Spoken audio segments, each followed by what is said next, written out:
thought in a heartbeat that I make quality videos. Sometimes I entertain myself by mentally categorizing tiers of headcanon. It has nothing to do with quality. Just, wait, this is headcanon? The source material doesn't explicitly say that the headcanon is true, but it really strongly implies it, to the point that a lot of people don't even realize it's not explicit canon. I'm not talking ships so much as just really obvious details that aren't quite spelled out. Interpretive headcanon. The headcanon is based on something in the source material, and it's a valid interpretation, but there are a lot of ways to interpret the thing in the source, and it could easily and justifiably be read quite differently. This is also often mistaken for explicit canon, borderline headcanon.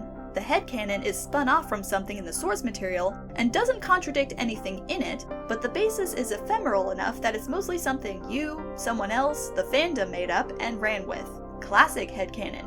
The headcanon is not directly based on canon details.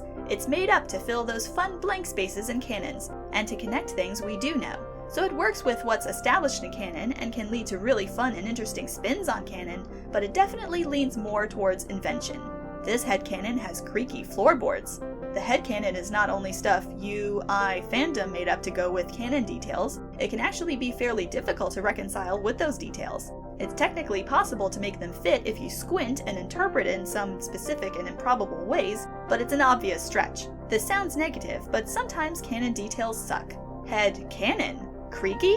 Lol. This headcanon definitely cannot be reconciled to its source material and does not wish to be. It gives no fucks about canon except insofar as these headcanons often go out of their way to defy the canon details of the source and blast holes straight through its structure. I will admit to not anticipating how many people would be into Headcanon Taxonomy.